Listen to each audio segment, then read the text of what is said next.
Lockup death అయ్యాడని భావిస్తున్న Saikrishna case విచారణ సక్రమంగానే సాగుతోందా? ఏసీపీ దైవప్రసాద్ ఆధ్వర్యంలో ఈరోజు విచారణ జరిగింది. సాయికృష్ణ కుటుంబ సభ్యుల 40 రోజుల పోరాటం తర్వాత వైఎస్ జగన్ ఆ కుటుంబాన్ని పరామర్శించి ఓదార్చిన తరువాత ప్రభుత్వంలో కదలిక మొదలైంది. విచారణ అంటూ ఎస్పీ బృందాన్ని రంగంలోకి దింపింది. విజయవాడ సిపి రాజశేఖర్ బాబు నుంచి సిఐ నాగరాజు వరకు ఈ కేసులో ఎవరెవరు పాత్రధారులు, ఎవరెవరు సూత్రధారులు అన్న విషయం తేలాలి. ఈ కేసు విచారణ సిఐ నాగరాజు దగ్గరే ఆగిపోతుందా? ఎందుకంటే కన్న కొడుకు కనిపించడం లేదని, డెడ్ బాడీ అయినా అప్పగించండి సాయికృష్ణ తల్లి సిపి చుట్టూ, డీజీపీ చుట్టూ తిరిగారు. అర్జీల మీద అర్జీలు సమర్పించారు. అన్నీ బుట్టదాఖలయ్యాయి. ఎందుకు? ఇక్కడే అసలు ప్రశ్న మొదలవుతుంది. సాయికృష్ణను లాకప్ డెత్ చేశారని, అత్యంత రహస్యంగా కాల్చి బూడిద చేశారని, ఆ బూడిదను కృష్ణానదిలో కలిపేశారని కుటుంబ సభ్యులు కన్నీటితో మొరపెట్టుకున్నా పోలీస్ అధికారులు ఎందుకు స్పందించలేదు? సిఐ నాగరాజును కాపాడడానికే వీళ్ళంతా మౌనంగా ఉండిపోయారా? అంటే కేవలం ఒక సిఐ కోసం, అతను చేసిన లాకప్ డెత్ కోసం మొత్తం పోలీసు వ్యవస్థ సైలెంట్గా ఉండే అవకాశమే లేదు. మరి ఇందులో పెద్ద తలకాయల ఇన్వాల్వ్మెంట్ ఉందా? ఈ ప్రశ్నకు ఇప్పుడు జరుగుతున్న విచారణలో సమాధానం దొరుకుతుందా? దొరికే అవకాశమే లేదు. సిబిఐ ఎంక్వైరీతోనే సాయికృష్ణ లాకప్ డెత్ వ్యవహారంలో ఏం జరిగిందో, ఆ పోలీస్ బాస్ ఎవరు, ఆ బిగ్ బాస్ ఎవరో మొత్తం బయటకు వస్తుంది. సాయికృష్ణ లాకప్ డెత్ కేసు చుట్టూ ప్రధానంగా ఓ 12 ప్రశ్నలు తిరుగుతున్నాయి. అవేంటో ఒక్కసారి మనం స్క్రీన్ పైన చూద్దాం. Question number 1. సాయికృష్ణ మే 9 నుంచి అదృశ్యమైతే 40 రోజుల తర్వాత తూతూ మంత్రంగా ఎస్పీతో ఎంక్వైరీ వేస్తే లాభమేంటి? Question number 2. కృష్ణలంక పిఎస్లో CCTV footage, CI Nagaraju call data బయటకు తీస్తే సూత్రధారుల పేర్లు బయటకొస్తాయా? Question number 3. Saikrishna lockup death, dead body మాయం కేసులో సిఐతో పాటు విజయవాడ సిపి, డీజీపీ కూడా భాగముందా? Question number 4. Saikrishna lockup death కేసులో ఒక ఎస్పీ స్థాయి వ్యక్తికి పోలీస్ బాస్, బిగ్ బాస్ పాత్రపై విచారణ చేసేంత సీన్ ఉంటుందా? Question number 5. సిఐ నాగరాజు వరకే కేసు పరిమితం చేయాలని చూస్తున్నారా? బిగ్ బాస్ పేరు బయటకు రాకుండా జాగ్రత్త పడుతున్నారా? Question number 6. థర్డ్ డిగ్రీ ప్రయోగించిన తరువాత స్పృహ కోల్పోయిన సాయికృష్ణను అత్యంత అమానవీయంగా బాత్రూంలో పడేశారా? Question number 7.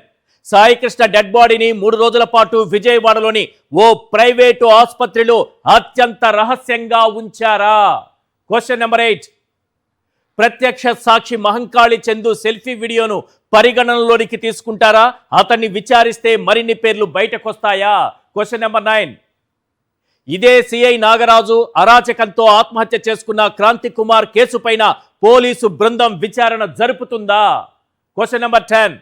సిఐ నాగరాజు అరాచకాల చిట్టా మొత్తం బయటకు లాగుతారా? కృష్ణలంక పిఎస్లో అక్రమాలు, లాకప్ డెత్ల లెక్కేంటో తేలుస్తారా? Question number 11. ఈ నెల 29న హైకోర్టులో ఏం జరగబోతోంది? ఎస్పీ ఆధ్వర్యంలోని బృందం సాయికృష్ణ బూడిదనైనా సబ్మిట్ చేస్తుందా? Question number 12. ఈ కేసును సిబిఐ టేకప్ చేస్తేనే అసలు నిజాలు బయటకొస్తాయా? బాధిత కుటుంబానికి సంపూర్ణ న్యాయం దక్కుతుందా? ఈ ప్రశ్నలకు సమాధానం కావాలి. తూతు మంత్రంగా విచారణ వేస్తామని 40 రోజుల తరువాత ప్రభుత్వంలో కదలిక వచ్చిందంటేనే దీని వెనుక ఎవరెవరున్నారన్న అనుమానాలు కలుగుతాయి.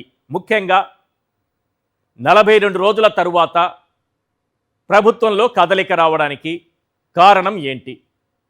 దీనికంటే ముందు కదలిక వచ్చిన తరువాత వెంటనే విచారణ బృందాన్ని ఏర్పాటు చేశారు. సిఐ నాగరాజుపై ఎఫ్ఐఆర్ నమోదు చేశారు. ఇక్కడే కీలకమైనటువంటి అంశాలు ఈ ఎఫ్ఐఆర్లోనే దాగున్నాయి. ఏ సెక్షన్ల కింద కేసు నమోదు చేశారో చూశారంటే మైండ్ బ్లాంక్ అవుతుంది. ఒక్కసారి ఆ ఎఫ్ఐఆర్ కాపీ డిస్ప్లే చేయండి సార్. సాయికృష్ణ లాకప్ డెత్ కేసుకు సంబంధించి ప్రభుత్వం విచారణ బృందాన్ని ఏర్పాటు చేసింది. ఇప్పుడు ఎఫ్ఐఆర్ నమోదైంది. ఇందులో అత్యంత ప్రధానమైన అంశాలు దాగున్నాయి. చాలా కీలకమైనటువంటి అంశాలు ఇందులో ప్రధానంగా మనం చూస్తున్నాము. ఎఫ్ఐఆర్లో ఏ సెక్షన్ల కింద కేసు నమోదు చేశారు? ఇక్కడ సిఐ పైన సిఐ నాగరాజు క్లియర్గా రాసుకొచ్చారు.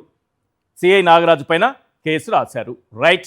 బిఎన్ఎస్ సెక్షన్ 127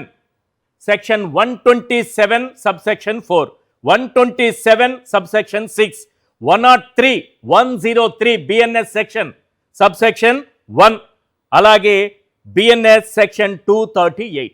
ఇందులో అత్యంత కీలకమైంది మొత్తం ఇప్పుడు ఈ సెక్షన్ పైనే నడుస్తోంది వ్యవహారం అంతా. ఏంటది? BNS section 103 subsection 1. బిఎన్ఎస్ 103 ఏం చెప్తోంది సార్? బిఎన్ఎస్ 103 అంటే భారతీయ న్యాయ సంహిత బిఎన్ఎస్ ప్రకారం మనం చూస్తే, కొత్త క్రిమినల్ చట్టాల ప్రకారం మనం చూస్తే బిఎన్ఎస్ 103 అనేది హత్య చేసిన నేరానికి పడే శిక్షను వివరిస్తుంది. అంటే సాయి కృష్ణ హత్య జరిగిపోయిందని నమ్ముతున్నారు, అందుకే బిఎన్ఎస్ సెక్షన్ 103 నమోదు చేశారు. మరి 40 రోజుల పాటు ఎందుకు చేయలేదు? ఇప్పటికిప్పుడు బిఎన్ఎస్ 103 సబ్సెక్షన్ 1 ఎందుకు చేర్చారు? అంటే సాయి కృష్ణ మరణించాడని తెలిసినా దీన్ని కప్పిపుచ్చడానికి, దీని వెనకున్న పెద్ద తలకాయల్ని కాపాడడానికి ఇన్ని రోజులు ఏ విచారణ జరపకుండా మొత్తం వ్యవస్థ సైలెంట్ అయిపోయిందా? ఈరోజు జగన్మోహన్ రెడ్డి గారు నిన్న కలవడం, ఈరోజు విచారణ బృందం వారింటికి వెళ్ళడం, బాధిత కుటుంబం ఇంటికి వెళ్ళడం ఈరోజే జరిగాయి. ఇక్కడ చూస్తే బిఎన్ఎస్ సెక్షన్ 103 నమోదు చేశారు. ఇంకా మిగతా సెక్షన్ల గురించి కూడా క్లియర్గా మనం మాట్లాడుకుందాం.